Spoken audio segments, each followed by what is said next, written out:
Hi besties, welcome back. And by the time you see this video, you will be preparing for your final NSC examination. So in today's video, we are talking about the paper that no one really studies for. If you study for paper 3, then you know that you really want to do good. But I can guarantee you that 80% of matrics don't study for this paper. And this is where people shoot themselves in the foot. And let me tell you why. This paper is 100 marks and it weighs 40%. 40% of your final NSC mark. Anyone can pass this paper. Anyone can get a 62 out of 100, but not everyone can get a distinction out of this paper, which is why a lot of learners tend to have 77, 78, 79 in their final exams as a final mark, not just in paper 3, because when you add it to the others, it carries a big weight.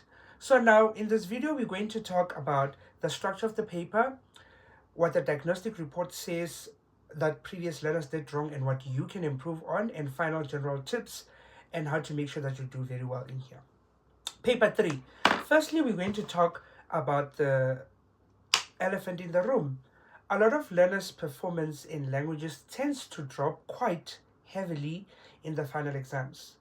To the previous matriculants, just tell us how your experience was, but for a lot of learners, the marks they get throughout the whole year doesn't end up being the mark that they get at the end of the year. And we need to address that.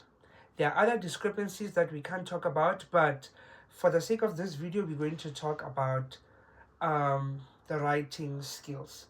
Remember that when you're in your school assessments are marked by your teacher who knows you. They know the kind of learner you are, so to some extent they can be a bit biased. So that's something we cannot avoid. But with the final, your essay is going to be marked by someone who doesn't know you. So we need to make sure we get our facts straight. The second thing is the writing style in a certain area. So when we look at a district, or let's say a school, the teacher knows that the learners in here tend to struggle maybe with language. So the marking is not really so intense, The teacher knows how in-depth the learners can write and how good the writing can get. Is it expert level or is it standard writing? It was a beautiful morning. Like, they know the kind of writing the learners have.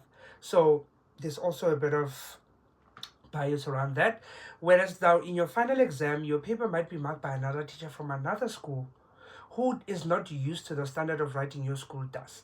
Now, how do we make sure that the mark we get really reflects what we did? Let's get into it.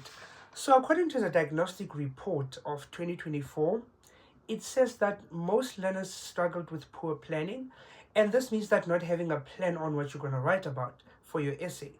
Some people believe in writing an essay and then only doing the mind map later. And let me tell you why that might actually be a problem. When you write something without planning, there is no direction. There's no direction as to where you're going. When you do a plan, a mind map, you have an idea of what you want the story to portray and how you want it to be portrayed. You get that? But if you just write, you're just writing and you being limited by the word count. But there isn't necessarily something to be like, okay, this is not good. You're just writing. You're just walking, but you don't know where you're going. And examiners can clearly see that. Misinterpretations of questions. This happens usually in question 1, the essay writing component. A lot of people in 1 point, I think it's 1.5, 6, and 7, or is it 7, 6, 7, 8, the pictorial stimuli. A lot of people tend to misinterpret this. One word of advice: if you are not used to choosing a picture in your essay, do not experiment with your final exam. I repeat, if you are not used to choosing a pictorial stimuli for your essays, do not experiment in your final exams, because that is where you're going to see flames. Do what you know. Do what you've been doing in your high school career. Do not experiment and do something you're not familiar with. Whether you're good at descriptive, narrative, argumentative essays, you know the kind of essays you thrive in. However, essays that people tend to do better in would actually be pictorial stimuli, because it is not so limiting. It is based on your interpretation. But you need to be good at this kind of essay in order for you to interpret it thoroughly, because if you misinterpret what it says, then already you've lost the plot of what you're going to write about, because it's not relating to the picture. Get that? Awesome. The format. We know that in home language we have two transactional pieces. It can either be a letter, a dialogue, an obituary. It can also be a friendly letter, and it can also be a formal letter, a letter to the press. It depends. It can be minutes of a meeting and an agenda. So you need to make sure that you're familiar with the format. The format and structure is very critical. When we write a friendly letter, how does it differ from a formal letter? Do you have all of those things? Are your salutations there? That is the most important thing. Because if you do not have a format, then you're not writing the proper piece that is being asked. You get that? For example, if we ask you to write a letter to the press and you say hi, do you see how that doesn't set the tone for how a formal letter is supposed to be written? So you didn't follow instructions. As a result, you won't do good. Your subject, if you write a formal letter, is your subject relevant? Another thing that students tend to do is not answer the question in transactional pieces. In essay writing, you're answering about a particular topic. But with a transactional, write a letter to your friend telling them about the opportunity you got to go to Harvard. You know, you're going to be like, I have missed you so much, da da da da. Don't lose the plot and go there. Still answer what the question wants. You need to tell your friend about the opportunity you got to go to Harvard. When I read the letter, I need to know that you've told them that. Or maybe tell your friend give her advice about how she's been struggling with using her money. I need to see the advice in the letter, or else you didn't answer the question. You get that? Awesome. Questions, question marks, punctuation is very important. Let me tell you something. When an examiner reads the first paragraph of your essay or whatever piece you have, if there's a spelling, a punctuation, or a grammar error, already they have an idea how the rest of the essay is going to work. It's the same thing that says first impressions matter. Very important. How you first present yourself is very crucial. If you already have a spelling mistake in the first sentence, it already tells me that you do not proofread your work. You do not care about your work. So the mark you're going to get is also not going to reflect that you care. You get that? Make sure that your vocabulary and the writing is good. We're not saying give us bombastic words. Add one or two, but make sure when you add words that are considered to be bombastic, these are words that you understand what they mean. If you add the word flabbergasted to an essay, do you understand what flabbergasted is? Because you can't just say the word flabbergasted without contextualizing it. Then you will lose marks. The other thing is make sure you use parts and figures of speech in your writing appropriately. You can't just say it takes two to tango. In the morning I went to buy food. It doesn't make sense. You added an idiom, but it doesn't make sense. Contextualize it. Growing up, I always knew I was the black sheep of the family.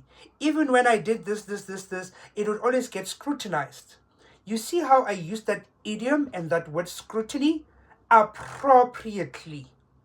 So it's not about you using these words just randomly. It's about the appropriation. Being the black sheep of the family aligns well with the sentence I just said. Thus, it sounds better. It reads better. Another thing I always tell my mentees when they write creative writing, after you're done, read it as a marker. Read it as a marker, sit down with your paper and be like, okay, let's see. Before you write your final draft, you find out where everything went wrong. Okay, the spelling error there, the punctuation there, I forgot to add a comma. Let me add an exclamation mark there. Make sure that it is relevant. Because if you don't have those, then your marks will go down. Remember that 60% of paper 3 is dependent on your creativity or the content of the story or the words that you use and how well they blend in together. Very important.